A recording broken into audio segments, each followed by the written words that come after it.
Kami sudah berdoa dan bersyukur, sama-sama katakan amin. Shalom. Silakan duduk, Ibu Bapak sekalian yang terkasih dalam nama Yesus. Senang boleh ada bersama-sama dengan GSJA Kurnia, Geraha Kurnia yang ada di Cakung. Dan terima kasih buat Ibu Rory. Sampaikan salam kepada Bapak Rory. Sebenarnya kemarin saya hanya mengatakan kepada beliau sebagai orang tua kami, saya ada di Jakarta, saya tinggal di Medan, saudara. Ya, nama saya Margaret, farmnya Hulu. Jadi kalau saudara tahu itu di daerah Nias, ya. Tapi saya lahir besar di Medan. Saya katakan saya ada di Jakarta, Pak. Saya pengen ke tempat Bapak beribadah. Langsung beliau bilang, ya tunggu sebentar. Harus melayani. Dan puji Tuhan kita ketemu lagi dengan Ibu Lili. Pada waktu kongres kami pernah bertemu dengan beliau bersama Ibu Rory. Dan terima kasih buat kesempatannya. Jadi tanggal 23 kemarin saya ada di Jakarta. Karena tanggal 24 pagi anak saya yang paling besar namanya Ovira, dia kerja di Jakarta, ya. Dan dia harus operasi mata, saudara, lasik, ya. Jadi saya menemani dia, dan anak saya yang dari Bandung ada bersama dengan saya. Belum berdiri saya, anak saya nomor 3 ini Shane. Dia masih kuliah di Pajajaran, ya, di Fakultas Ekonomi, ya. Dan Tuhan sudah menolong kami boleh bersama-sama kasih support sama Ovira. Dan di Medan saya penggembalaannya di gereja Sidang Jemaat Allah Kados namanya, saudara. Dan itu ada di YouTube. Setiap pagi kami juga ada menara doa yang diikuti oleh berbagai teman-teman seluruh Indonesia. Bahkan ada kemarin saya kaget ada yang dari Amerika ikuti. Dan di penggembalaan itu adalah masih perintisan, masih tahun yang ke-6 tahun ini. Kemudian di dalam kepengurusan Gereja Sidang Jemaat Allah kami dari tahun 2009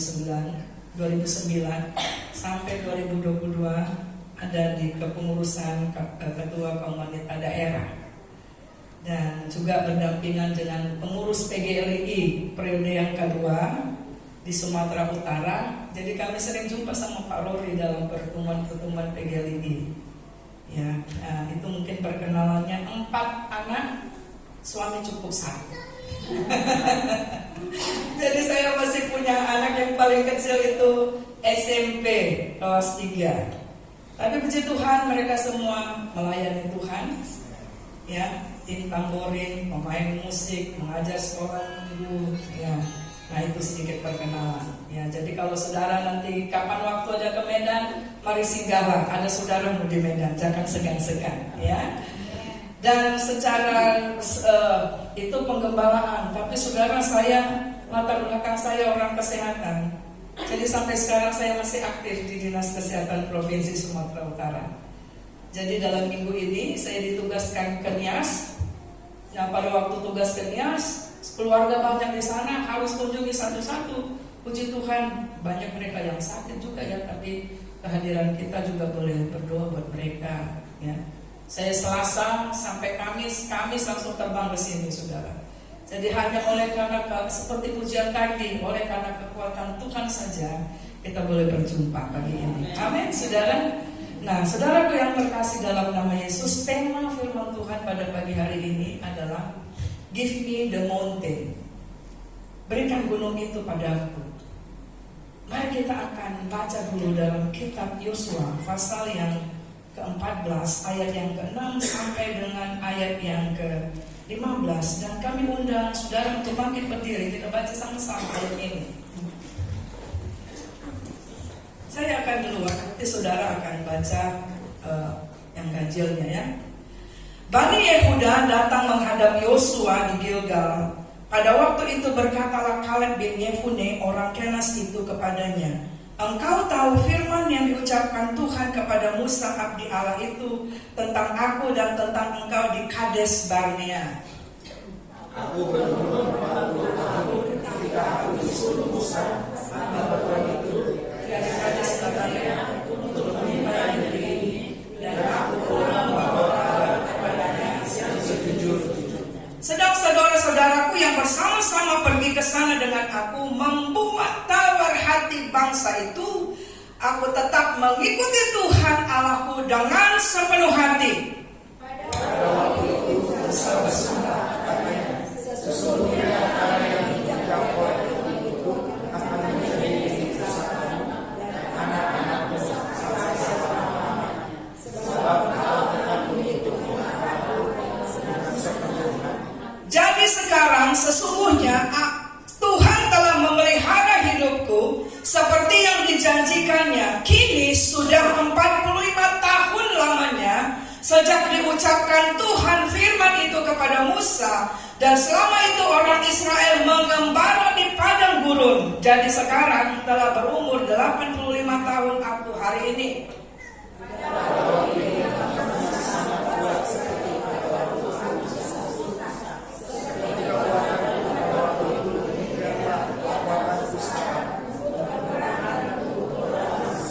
Oleh sebab itu berikanlah kepadaku pegunungan yang dijanjikan Tuhan pada waktu itu, sebab engkau sendiri mendengar pada waktu itu bahwa di sana ada orang enak dengan kota-kota yang besar dan berkubu. Mungkin Tuhan menyertai aku sehingga aku menghalau mereka seperti yang difirmankan Tuhan.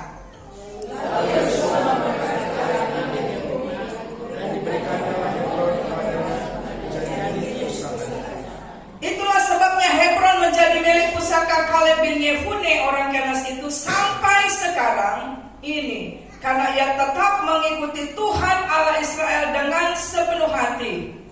Nama Hebron dahulu ialah Kiryat Arba.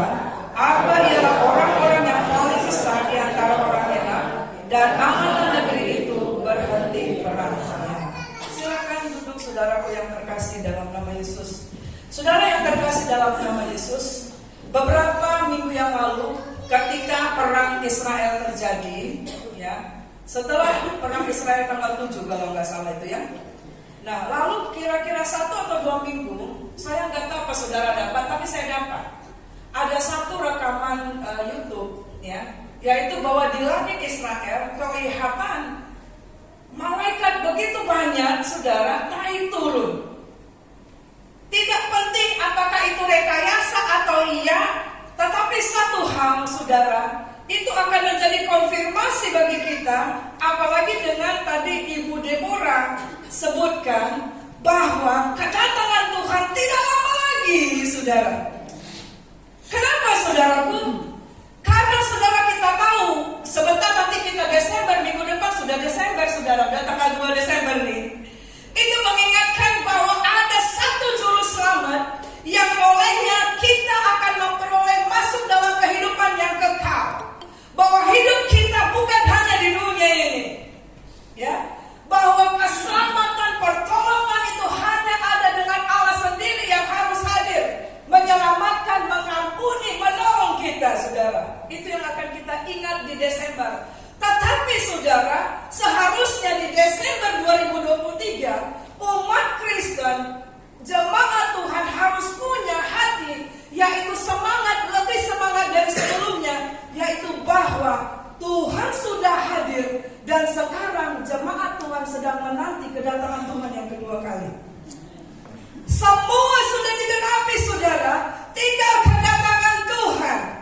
Makanya saya mau angkat tema ini, yaitu berkata, seharusnya detik-detik jelang kedatangan Tuhan saat ini, saudara, hari-hari yang terakhir ini, saudara dan saya harus lebih semangat, lebih menyala-nyala rohmu dari sebelumnya engkau pernah semangat.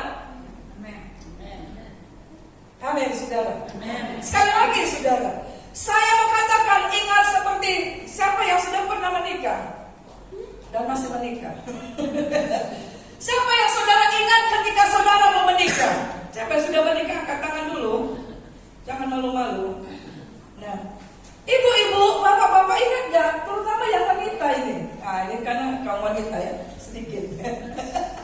Ibu-ibu, ketika kita akan menikah, saudara, pasti saudara akan semakin lingkari itu tanggal-tanggal kalender. Wah, tinggal seminggu lagi, tinggal berapa minggu lagi, ya kan, saudara? Gimana? Nah, ada ibu yang sudah tertawa itu. Sudah jauh hari 1 tahun sudah disiapkan, saudara. Semua pernak-perniknya, ya kan, Bu? mandi lulur, semuanya, bajunya, segala macam, kan gitu ya. Dan semakin dekat harinya, saya ingin tanya saudara, apakah ibu-ibu engkau tambah lemah? Tinggal besok kawin itu. Udah tak usah, udah capek aku mau persiapkan semuanya. Gitu ibu-ibu? Hah? Tidak.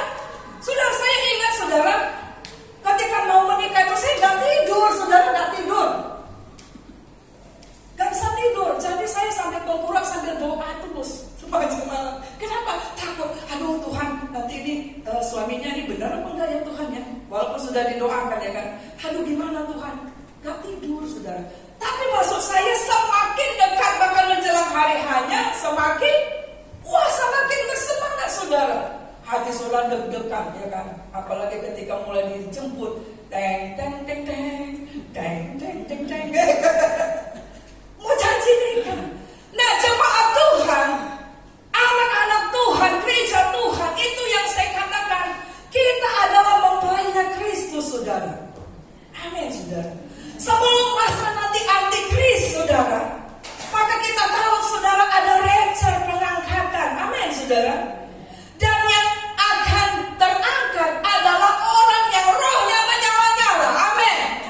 Yang dengar suara sangkakala, karena saya sebutkan tadi malaikat itu seliwiran. Saudara tahu ketika Yesus lahir juga malaikat bernyanyi. Ketika Yesus akan datang saudara di awan-awan juga malaikat akan tiup sangkakala. Ketika dia juga akan datang menjejakkan kaki kedua kali, juga malaikat akan datang dengan sangkakala, dengan ribuan, dan itu disaksikan oleh seluruh orang di muka bumi. Nah saudara, bagaimana saudara akan bisa dengar suara sangkakala kalau iman saudara mati? Kalau rohmu tidak menyala-nyala, imanmu mati. Bagaimana kau akan bisa mendengar kalau engkau sedang tidur? Pernah gak saudara jumpai orang yang sedang tidur, mau terjadi gempa bumi, kagak ngaruh sama dia?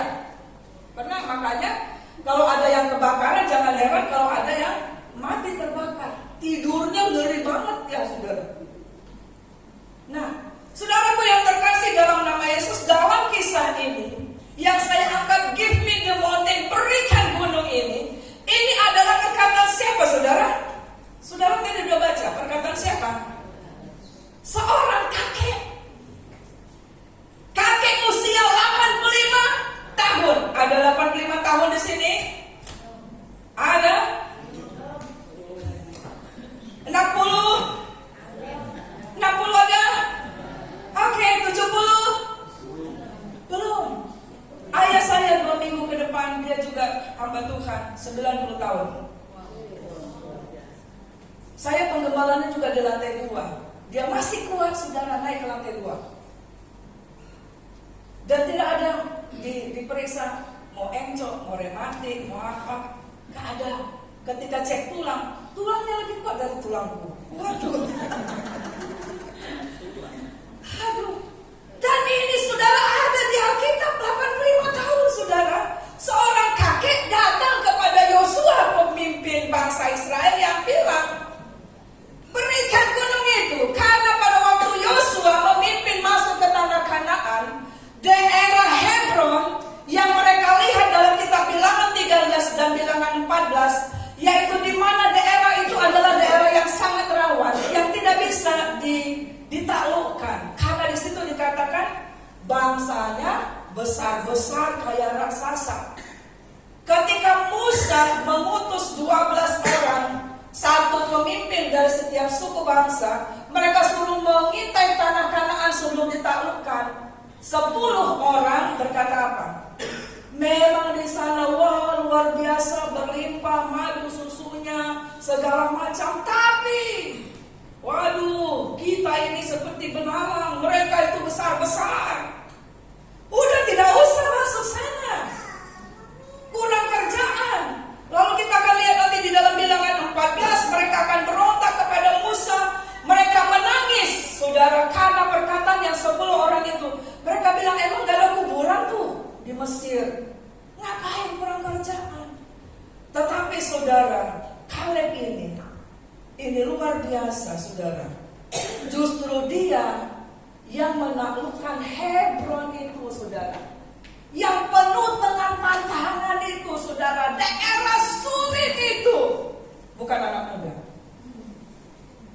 Ngerti saudara maksudnya? Jadi saya mau sampaikan ini sesuatu hal yang luar biasa, supaya kita punya iman, punya semangat, bahwa tidak ada alasan untuk tidak semangat buat Tuhan. Yes, tidak ada alasan untuk tidak semangat untuk Tuhan, apalagi jelang kedatangan Tuhan. Mengapa saudara? Firman Tuhan berkata, jelang kedatangan Tuhan, banyak orang akan tawar hati, karena begitu banyak masalah, persoalan, pergumulan, tantangan hidup, apalagi kehidupan manusia di akhir zaman sudah tidak peduli agama. Makanya jangan heran gereja-gereja banyak ditutup, yang tadinya asal Injil itu dari daerah sana, saudara, Eropa, tapi rohnya sudah mati, tidak menyala-nyala, ditutup, saudara. Ya, beberapa waktu yang lalu, seminggu yang lalu, itu juga ada di mass media. Kami juga digemparkan ada seorang teman kami, ya, masih jauh di bawah saya, 20 tahunan di bawah saya. Tiba-tiba saudara kedapatan dia sedang di lantai 2 rumahnya. Seorang ibu muda dengan anak kecil 3, saudara, ya, dan suaminya juga seorang polisi, saudaraku, ya. Dia juga sudah S2. Tetapi saudara, ada hati yang tawar, hati yang tidak melihat Yesus yang sanggup menolong dalam pergumulan dan persoalannya, saudara. Dan hasil kesaksian disebutkan mulai dari bulan Mei, dikatakan sebenarnya dia sudah mulai agak aneh perilakunya. Tapi saya katakan, saya sedih karena daerah di mana dia gantung diri itu mayoritas di sana Kristen. Saya bilang, bagaimana itu teman-teman satu ruangan? Kok masa bodoh? Bagaimana suaminya? Kok nggak peduli lihat perubahan dari istrinya? Bagaimana anaknya? Kenapa nggak melihat perubahan dari mamanya? Halo, jemaat Tuhan, kita tidak boleh masa bodoh, saudara. Makanya ada ponsel, adanya fellowship, supaya kita saling memperhatikan, supaya pada waktu Yesus datang kita sama-sama terangkat. Amin. Amin, saudara. Kalau kita katakan sayang kepada keluarga, teman-teman, pada waktu hidup, semangatlah menginjil, semangatlah berdoa, saudara. Walaupun ketika berdoa, kok belum bertobat, ada yang terjemah kami, aduh ibu pusing kepala, kok nggak bertobat sudah segede besar gini-gini, kan gitu ya. Saya katakan terus saja berdoa, selanjutnya terserah Tuhan. Kerjakan bagianmu dan Tuhan akan mengerjakanmu. Nah, saudara yang terkasih dalam nama Yesus, mengapa bisa sampai begitu? Karena semangatnya sudah patah. Firman Tuhan berkata, orang yang bersemangat dapat menanggung penderitaan. Amin, saudara. Jadi mau sebesar apapun pergumulan dan persoalanmu, tetapi ketika engkau tetap bersemangat di dalam Tuhan, penderitaan itu bisa engkau lalui. Kenapa? Karena Yesus tidak pernah membiarkan dan meninggalkan kita. Amin. Karena Yesus ada di tengah-tengah kita, Yesus ada di dalammu, Dia mengurapi engkau dan memampukan kita untuk melaluinya. Maka Paulus bilang apa? Terlebih suka, terlebih senang aku pada waktu sedang dalam kesesakan, dianiaya, dalam penderitaan. Karena disitulah kuasa Tuhan sempurna. Nah, saudara yang kekasih dalam nama Yesus, kita masuk kepada slide ini, saudara. Apa yang saya sedang angkat di sini, give me the mountain, yaitu bahwa saudaraku, usia tidak menghalangi Tuhan untuk memakai engkau sebagai alat kemuliaannya. Amin, saudara. Amin, saudara. Amin. Amin. Jadi jangan merasa tua. Kalau ketika saya pergi pelayanan ke luar negeri, ke Malaysia, ke Singapura, ke Thailand juga pernah, ya, ke Hong Kong. Saudara, yang main tamborin itu ibu-ibu loh. Bener, ibu-ibu. Bukan yang kalau kita Indonesia itu anak-anak remaja kan, seperti tadi di gereja saya juga. Tapi di sana saudara yang sudah usia tengah, gimana ibu-ibu ketika ayo kita konsel, ayo kita ke sana, apakah saudara bilang, udahlah, udah sakit kakiku, udah gak sanggup lagi aku. Saudara harus punya semangat sampai akhir hidup. Amin. Amin. Amin. Bilang dulu kiri kanan, usia tidak menghalangi untuk melayani Tuhan. Amin. Amin, saudara. Bersemangatlah, bersemangatlah. Saudara pernah baca nggak dalam kitab Sefanya pasal 2? Kalau kita tidak bersemangat, Sefanya 2 ya ayat 1 sampai 3. Kalau engkau nggak bersemangat, maka engkau masuk dalam sikap bodoh amat. Acuh tak acuh. Tetapi ayat itu dikata bertobat. Jadi kalau engkau tidak bersemangat, firman Tuhan dalam kitab Sefanya 2 ayat 1 sampai 3 harus bertobat. Mengapa saudara? Karena orang yang tidak bersemangat pasti imannya juga mati. Dia akan melihat persoalannya lebih besar tanpa pengharapan. Sudahlah, habisin saja diri ini. Emang kalau sudah mati langsung selesai? Enggak, justru menimbulkan masalah bagi anak-anaknya itu enggak trauma, saudara. Gimana anak kecil melihat mamanya tuh? Ya kan, saudara? Enggak trauma, masalah yang lain. Nah, lalu yang kedua, saudara, besar dan beratnya masalah tidak akan menghalangi Tuhan bisa menolong dan menyelesaikannya. Amin, saudara. Apa yang menjadi beban beratmu pada saat ini, saudara? Apa yang sedang menjadi persoalanmu pada saat ini, saudara? Saya mau katakan, saudara, di dalam Matius 6 ayat 34 itu sudah dikatakan bahwa setiap hari ada kesusahan. Sebab itu dikatakan Tuhan dalam khotbah di bukit, jangan khawatir. Jangan hendaknya kamu khawatir, kesusahan sehari cukup sehari. Artinya setiap hari ada masalah. Siapa yang tidak mau ada masalah, angkat tangan. Berarti dia siap untuk tidak hidup. Ya. Kalau engkau pilih untuk menikah, pasti masalahmu juga ada di rumah tangga, ya kan? Kalau engkau pilih untuk sekolah, ada masalah juga di sekolah, kerjain PR, ya kan? Harus ujian. Akan memilih penggembalaan seperti saya jadi penggembalaan. Waduh, harus dipikirin satu-satu semuanya. Dari lahir sampai hidup, dia sampai meninggal ibu ya. Semua ada masalah. Engkau buka toko, ada masalah. Saya pernah buka toko, saudara, dulu. Jadi banyak hal Tuhan kasih. Pernah buka toko di semua mall ada di Medan. Namanya Donat Boys, donat kentang. Dia ada masalah. Ternyata dapat karyawan tidak jujur. Ya, saudara. Nah, tetapi saudara, jangan sampai besar dan beratnya masalahmu itu membuat engkau menjadi patah semangatmu, hilang harapanmu. Saudara tahu, masalah yang terbesar adalah bukan berat dan besarnya masalahmu, tetapi masalah yang besar adalah kalau orang itu tidak mengenal Tuhan yang sanggup menolong berapa besar dan beratnya masalah itu. Halo? Yes. Kan ada pujian tadi.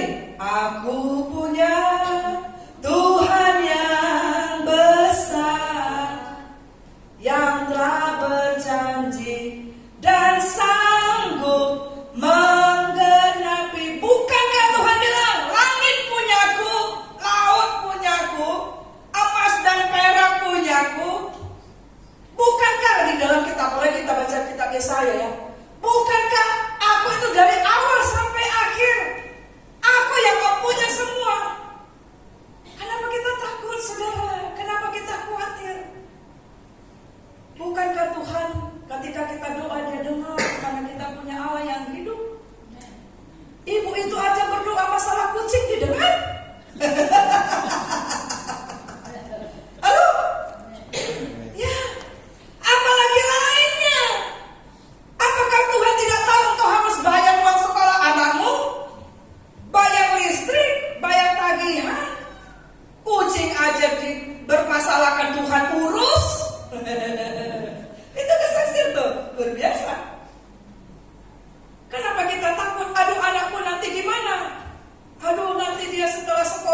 jodohnya gimana? Sudah jodoh, kok belum ada anaknya, belum ada cucu, kan gitu ya. Kok belum ada pekerjaan?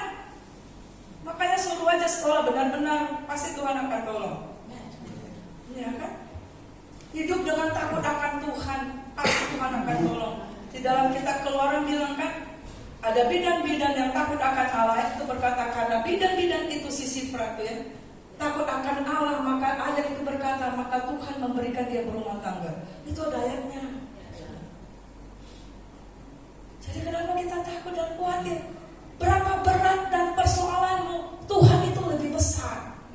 Amin. Tuhan lebih besar dari semuanya.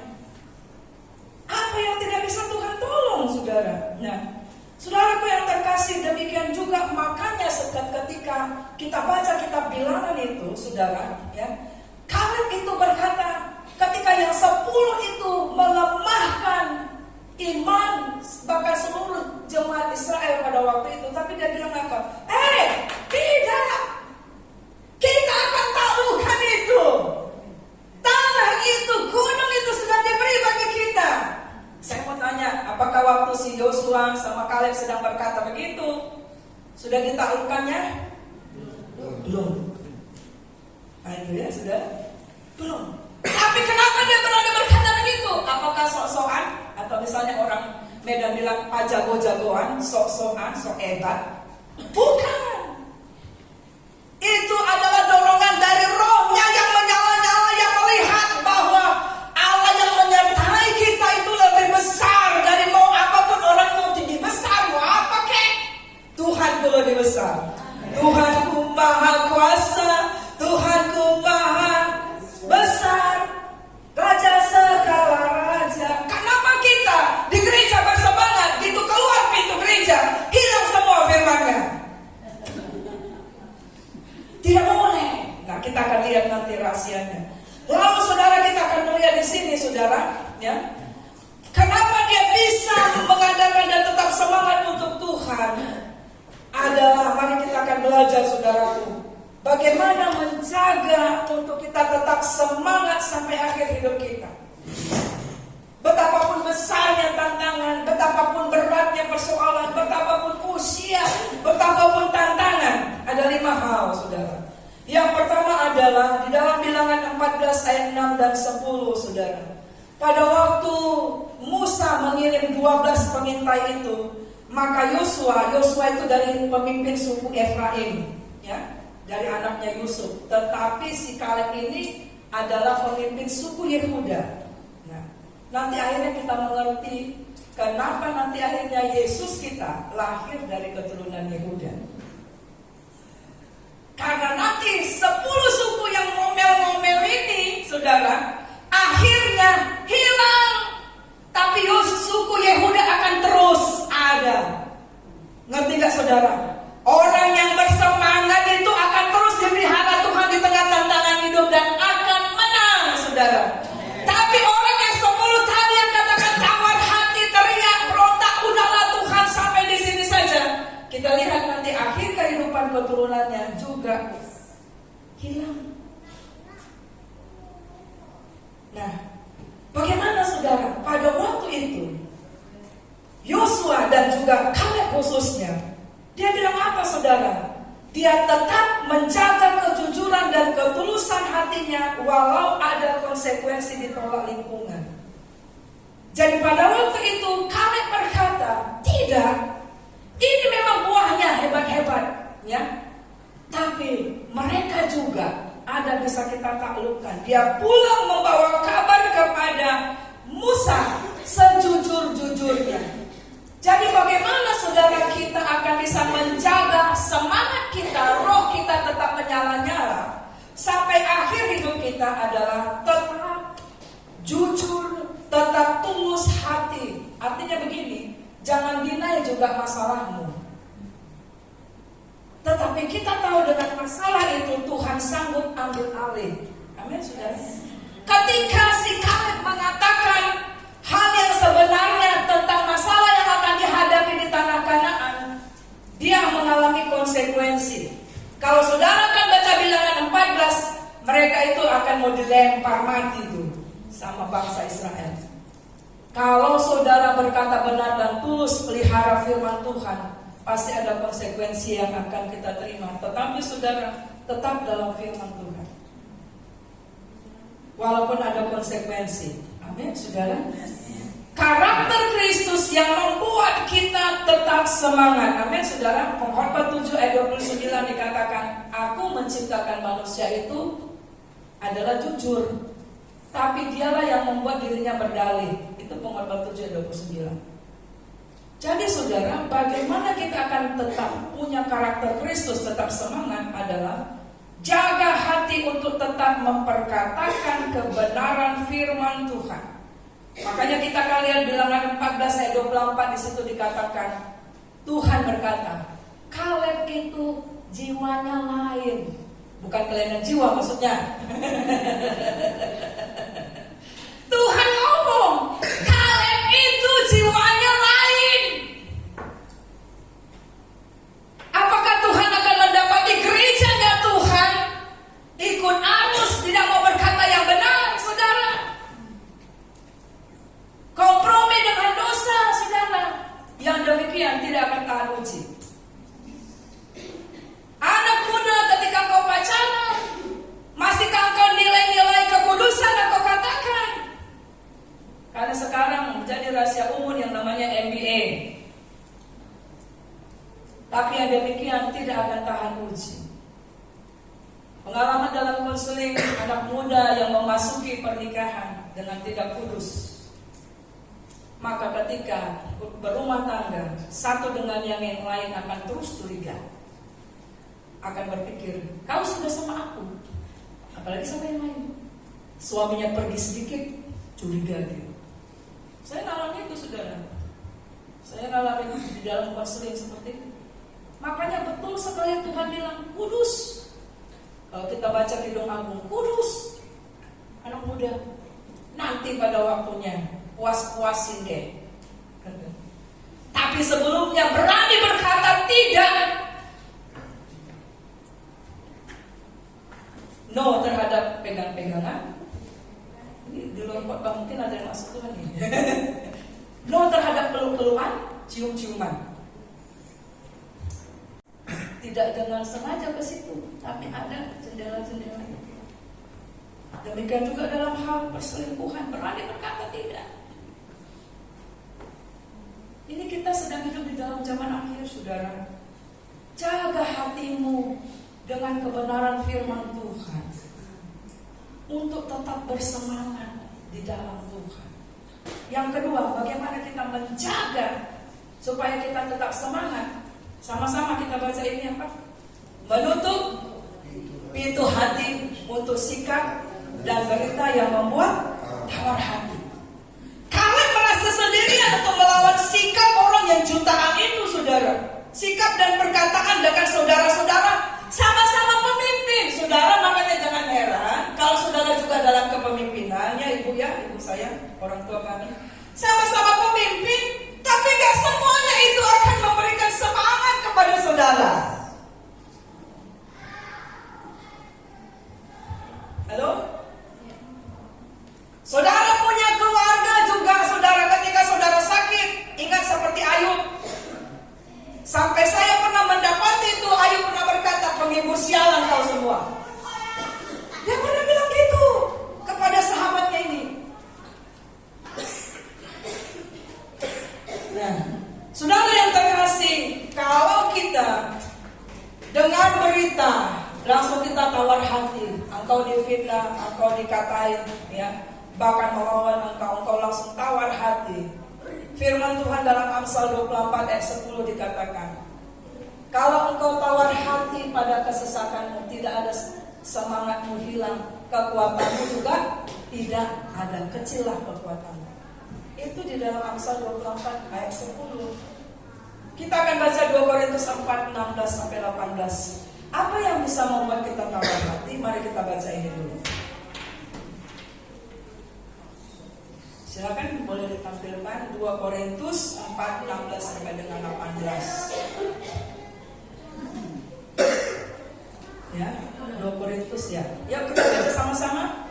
Sebab itu kami tidak tawar hati, Tetapi meskipun manusia lahiriah kami semakin merosot, namun manusia batinnya kami dibaharui dari sehari ke sehari. 17. Sebab penderitaan ringan yang sekarang ini mengerjakan bagi kami kemuliaan kekal yang melebihi segala-galanya, jauh lebih besar dari penderitaan kami. 18. Sebab kami tidak memperhatikan yang kelihatan, melainkan yang tak kelihatan, karena yang kelihatan adalah sementara, sedang yang tak kelihatan adalah kekal. Jadi kalau kita lihat kehidupan Paulus, mengapa dia tahan banting? Orang bilang ya, orang Indonesia bilang tahan banting. Pernah tidak makan, pernah nyasar, pernah kapal karam, pernah digigit ular, pernah dipenjara, diseret segala macam. Kenapa dia bisa kuat, saudara? Lagi di penjara, dipukulin, nyanyi, saudara. Semangat. Kita kena sakit sikit, aduh, sakit kali Pak, udah gak tahan, aduh. Dia dipukulin, saudara, tapi tetap nyanyi tuh sama Silas. Gak tahu kita nyanyinya apa, ya kan? Nah, kenapa saudara? Karena rohnya menyala-nyala. Karena dia tidak melihat penderitaan yang sekarang ini, tapi dia melihat ke depan, saudara. Amin, saudara. Ya, saudara. Yang ketiga, bagaimana kita menjaga supaya roh kita tetap menyala-nyala. Bahkan saya katakan harus lebih semangat dari sebelumnya engkau pernah semangat. Yang ketiga adalah tetap ikut Tuhan dengan sepenuh hati. Ketika kita baca Yosua tadi, ada berulang kali dikatakan, walaupun sekelilingnya mengatakannya bagaimana, tetapi dia mengikut Tuhan dengan sepenuh hati. Artinya dia membangun dirinya sendiri di atas dasar iman yang paling teguh. Yudas 1 ayat 20. Artinya dia tetap semangat. Kita tidak boleh mengatakan, aduh ibu, tanya ibu gembala, kenapa gak datang ses minggu lalu? Kayak mana loh? Bahasa Medan lagi kan. Suamiku gak datang. Aduh, gak ada yang ngantar aku. Anakku tak kemana? Kayak gitu ya. Saudara, jangan imanmu, pengikutanmu, pelayananmu tergantung sama orang lain. Amin. Jadi kalau suami nggak ke gereja, istri nggak ke gereja, anak nggak ke gereja, nggak boleh. Matinya bareng-bareng atau sendiri-sendiri? Ya. Berarti semangat bangun diri sendiri. Amin. Lahir sendiri-sendiri, menghadap Tuhan sendiri-sendiri. Sebab itu semangatlah. Apapun lingkungan mempunyai alasan apapun, saya katakan gak ada alasan untuk gak semangat. Give me the mountain. Tuhan, masalah ini kesempatan bagimu untuk menyatakan kuasamu. Kalau sedang sakit, Tuhan, ini kesempatan engkau sedang mengatakan engkaulah Yehova Rafa. Tuhan, aku sedang kekurangan, ini kesempatan untuk mengatakan engkau Yehova Jireh. Amin, saudara.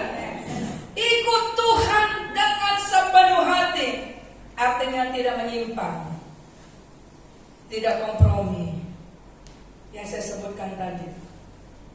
Lebih bagus engkau anak muda ditinggalkan oleh pacarmu yang tidak dalam Tuhan, daripada nanti ketika kau menikah engkau juga ditinggalkannya. Ya benar. Tidak pernah orang yang menikah dengan yang di luar Tuhan pernah sampai langgeng. Pernah dengar? Jarang. Saya punya ada keluarga, adik dari bapak yang nyeberang, saudara. Waktu sakit, otomatis disuruh kembali kepada keluarga. Gimana, saudara?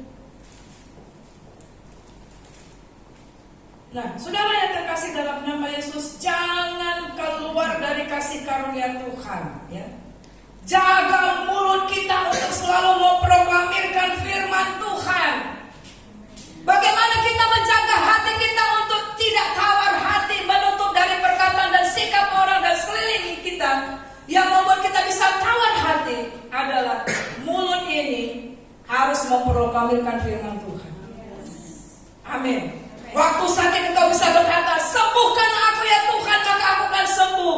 Selamatkanlah ya Tuhan, maka aku akan selamat. Karena kau pokok pujianku. Tapi bagaimana saudara akan memperkatakan firman kalau tidak ada firman?